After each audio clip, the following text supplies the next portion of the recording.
Please welcome to the stage Alexander Nix, Chief Executive Officer, Cambridge Analyttica.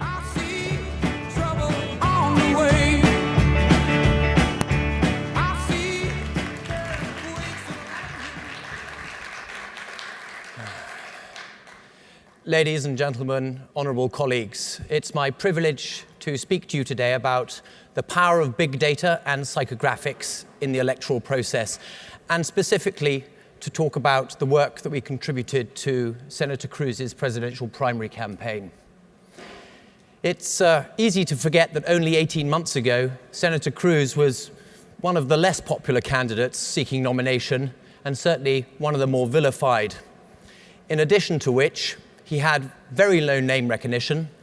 Only about 40% of the electorate had heard of him as compared to Jeb Bush up in the mid-80s. And he was competing in one of the most competitive primary fields ever in Republican politics. Additionally, he was seeking to make his voice heard to a largely homogeneous audience. Yet come May 2016, Senator Cruz was the only serious contender, the only credible threat to the phenomenon Donald Trump. So how did he do this? The Cruz campaign was quick to embrace three technologies, three methodologies that propelled them to success. The first of these was behavioral science. Probably the easiest way to explain this is through example. Were you lucky enough to own a private beach and you wanted to stop people from using it, you might put up the sign on the left here. This is largely informational and seeks to inform attitudes. Conversely, you could use the communication on the right. This is behavioral communication, and it seeks to probe an altogether much more powerful underlying motivation. Clearly, the threat of being eaten by a shark might prevent you from swimming in their sea. Yet, this is complex to do, and as a consequence, most communication companies today still segment their audiences by demographics and geographics. But when you pause for just a moment, this is a really ridiculous idea. The idea that all women should receive the same message because of their gender, or all African Americans because of their race, or all old people, or rich people, or young people to get the same message because of their demographics just doesn't make any sense. Clearly, demographics and geographics and economics will influence your worldview.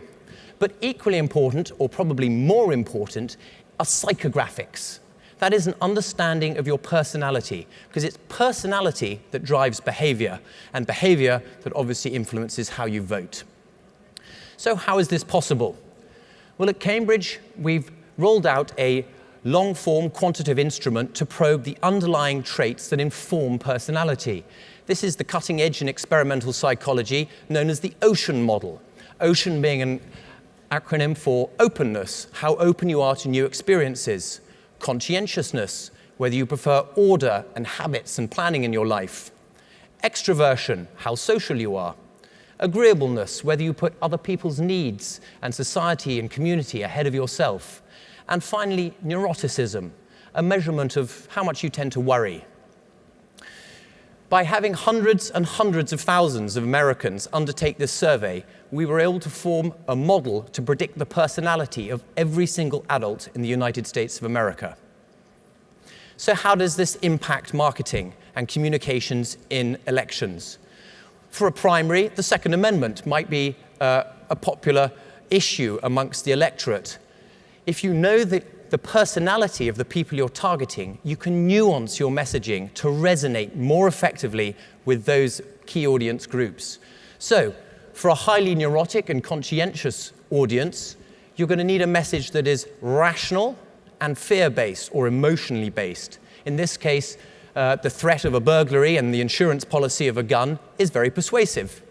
Conversely, for a closed and agreeable audience, these are people who care about tradition and habits and family and community. This could be the grandfather who taught his son to shoot and the father who will in turn teach his son. Obviously, talking about these values is going to be much more effective in communicating your message. The second leg of the stool, data analytics. Communication is fundamentally changing. Back in the days of Mad Men, communication was essentially top-down. That is, it's creative-led. Brilliant minds get together and come up with slogans like beans means Heinz and Coca-Cola is it, and they push these messages onto the audience in the hope that they resonate.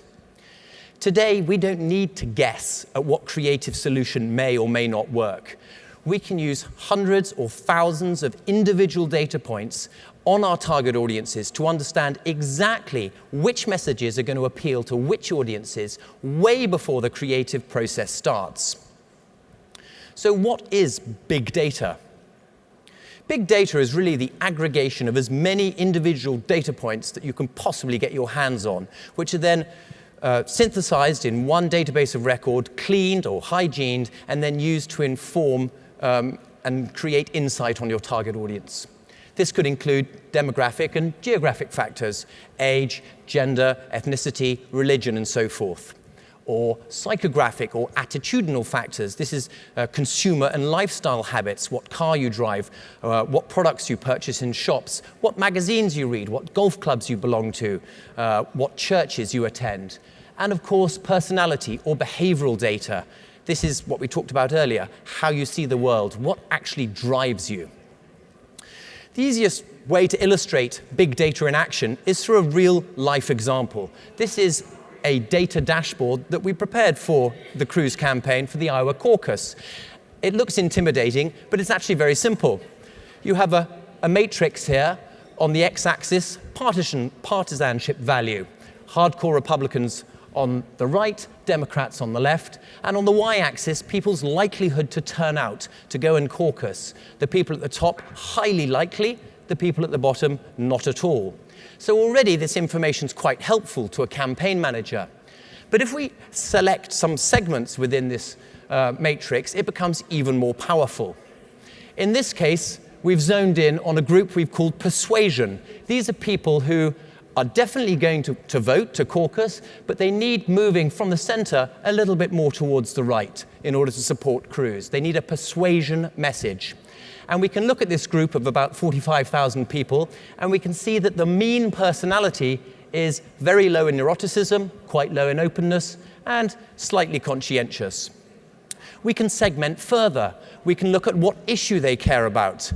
Gun rights I've selected. That narrows the field slightly more. And now we know that we need a message on gun rights. It needs to be a persuasion message, and it needs to be nuanced according to the certain personality that we're interested in. And we can see where these people are on the map. If we wanted to drill down further, we could resolve the data to an individual level, where we have somewhere close to 4,000 or 5,000 data points on every adult in the United States. Finally, addressable ad technology. This is the ability to take all this offline data and to match it to drive communications. Blanket advertising. Blanket advertising, the idea that 100 million people will receive the same piece of direct mail, the same television advert, the same digital advert, is dead. My children will certainly never, ever understand this concept of mass communication. Today, communication is becoming ever increasingly targeted. It's being individualized for every single person in this room.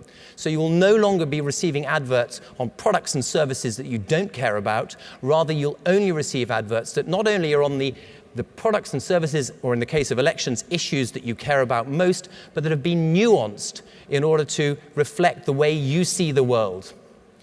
We're able to match offline data to cookies to drive digital advertising, social media banners, and the like.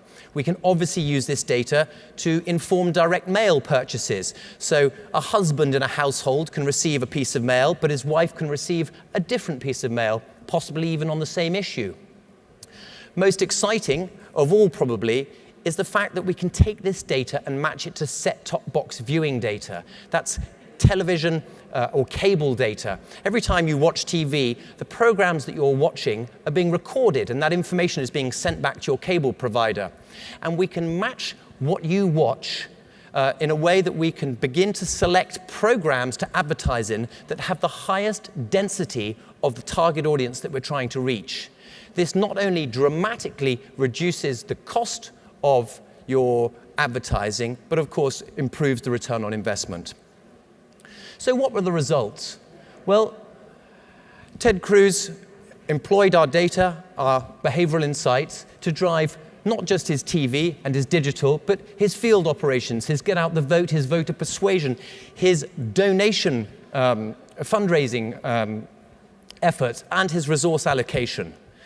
And all of this meant that he started from a base of less than 5% and had a very slow and steady but firm rise to above 35%, making him obviously the second most threatening contender in the race.